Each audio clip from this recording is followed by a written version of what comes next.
This video focuses on Chapter 10, Skills Review, 10-60 through 10-61, and then it also continues some new file lessons continue after that, but I'm going to stop after 10-61 and then create a new video for those.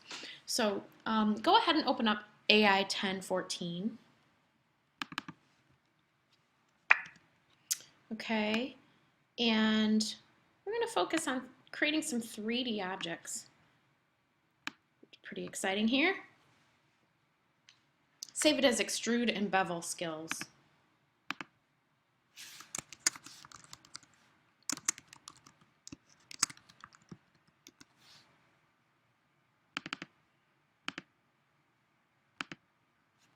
Okay, click the selection tool. Click the blue octagon. Click View on the menu bar. Then click Hide Edges. Click Effect on the menu bar. Point to 3D. Click Extrude and Bevel, and then click the Preview checkbox. That allows us to see what we're doing as we work. And it also immediately gives our shape a little 3D default. Step 4, click the Extrude Depth list arrow, which is here. Then increase the depth to 75. You can use the slider. I prefer just typing it in, much easier. Okay, I hit return too quick, so go ahead and click the Extrude Depth effect, 3D, Extrude and Bevel, apply new effect. Okay. Make sure that you have that set to 75 and that you don't hit return too fast. Step 5, click the hollow cap button, which is here, second over to the right. Then click OK. Okay, now we have a hollow octagon. Step 6, select the orange letter H, click Effect on the menu bar, point to 3D, and then click Extrude and Bevel. It brings up the same menu we had open previously. Step 7, click the Preview checkbox. We get our 3D effect. Then change the Extrude depth value to 60. Okay.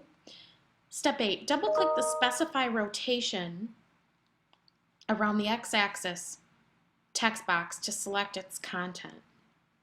Specify location, which is right here up top. Type 17 and then hit Tab. Type 9 to 17 and the specify rotation around the y-axis and then hit Tab. Type -31 in the z-axis and then click OK. Step 10, select the green octagon and the two objects inside it. It looks like there's only one, but there's actually another green octagon inside of it.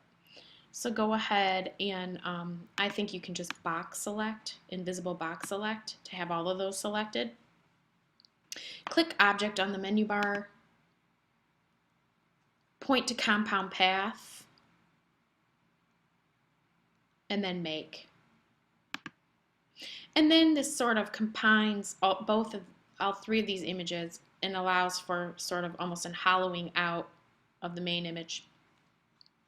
Step 11, click Effect on the menu bar, point to 3D, click Extrude and Bevel, click Preview on the checkbox, and now we can see what happens. Pretty cool. Then experiment with different rotations by clicking and dragging the rotation cube from all sides. You can see what happens.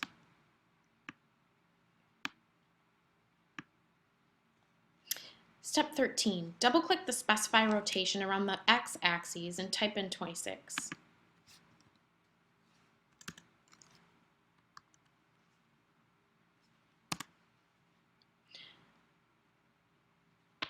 Step 14, type -9 in the specify rotation around the Y, -9, and then 5 in the Z. Click OK. Select the hollow blue octagon at the top of the artboard, which we did earlier. Then click 3D, Effect, 3D, Extrude and Bevel. Click Preview on the Appearance panel. Hang on one second, cancel out. Make sure that you have your Appearance panel visible. It wants us to actually just click that, because we don't want to apply a new effect to it. We're just going to expand upon what already exists. So click 3D Extrude and Bevel on the Appearance panel. So if you didn't have your Appearance panel open, you want to find it under Window Appearance. So I found mine. I clicked on 3D Extrude and Bevel. Click the Preview checkbox. Then click the Solid Cap button, because now we want to solidify this. We don't want it to be hollow. I don't know why it's not showing. I'm going to cancel out. I may have the wrong 3D. There we go. It's solid. Preview. Click the bevel list arrow. Click Complex 3. Then drag the height slider to 6. Or type in 6. I prefer that. Click the bevel extent out button, which is right here. Make sure that that's selected. Then click OK. And mine is writing very strangely. I think there's 2 that are applied. Move it a little bit. So I'm going to go ahead and delete this one and just see if that does anything different. There we go. I had 2 3D extrude and bevels in here, and it wasn't helping my delivery. Okay, so I'm right where I need to be. Save your work, then close Extrude and Bevel Skills.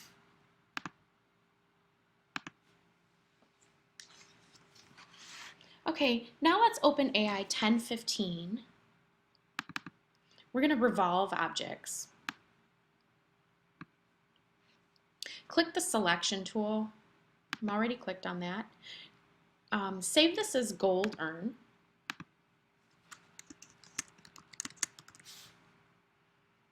On the desktop, save. Okay. All right. Select all, Control A. Click View on the menu bar, then click Hide Edges if it's not already selected. Step 3, click the horizontal Align Left button on the Align panel. So again, if you don't have the Align panel immediately available, mine is not even visible. Go ahead and I'm just going to hover. I've been working with some of these. The Appearance Align Left, right here, horizontal Align Left. That's what you want to click. It aligns all objects to be along the same left alignment. Step 4, click Effect on the menu bar, point to 3D, click Revolve. Now we're working in revolving shapes. Then click the Preview checkbox. So this is real interesting. It's allowed those shapes to revolve around, and it's created something that looks like an urn. Step 5, manipulate the rotation cube in any direction. Note that the 3 objects all rotate on their same axes, on their own axes. So if you notice when I rotate, they are not rotating together. See here, they have their own axes. Okay, so go ahead and click Cancel.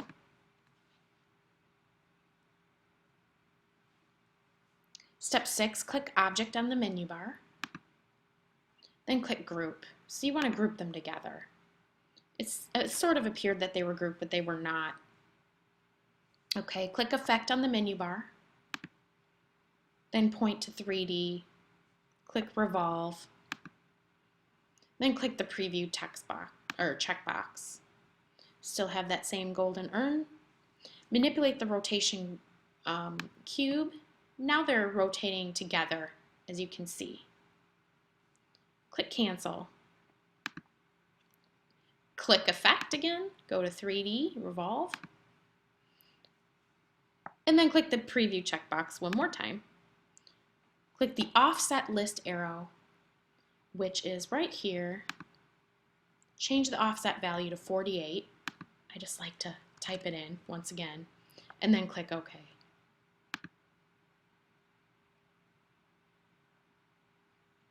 There we go. We have a wider urn. Now we're going to manipulate some surface shading and lighting. Click the 3D Revolve on the Appearance panel. All we need to do is click this. Click the Preview checkbox. There you go. Might take a little bit of time here. Click the Surface List arrow. Where's Surface? Right here. Then click No Shading. It's going to show us what it looks like without shading. Then it wants us to click Diffuse Shading. It's going to show us what it looks like with a little bit of a diffuse shading. There we go. And then it's going to want us to click Plastic Shading. Shows us a little bit of what that looks like. There you go, and that's what it was originally. Step 5, click More Options if they are not already displayed. So we want to see a little bit more options here. Click the Ambient Light list arrow, which is the double here, and then drag the slider to 45. See if this dragging the slider works for us. There we go. Step 6, drag the light to the top center of the sphere. Okay, we can do that. Click the New Light Ambient, or the New Light button to add a second light. That is right here below the sphere. Just allow it to default. It might take a second or two to load. Allow it to default in the middle of that sphere. Drag the light intensity slider to 30. Light intensity slider, right up here. Let's go 30. There we go. I knew it. I'm just bad at this. At those slider things here.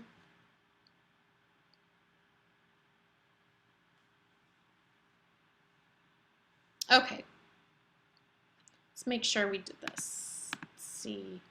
3D Revolve. Preview.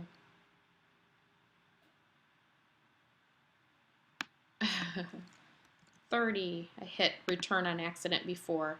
So the ambient light was on 45. That's all good. Okay.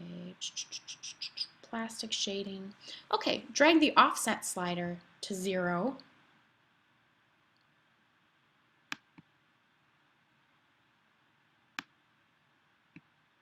Okay. Then click Map Art. Click the next surface button until the surface text box reads 5 of 13. 3, 4, 5. 5 of 13. Click the symbol list arrow. We're going to go down to wrapping paper. Click OK. Click OK again. And then compare your work. Save gold urn. Control S. Now you know how to revolve 3D objects and extrude 3D objects and also manipulate surface shading, lighting, and map some artwork.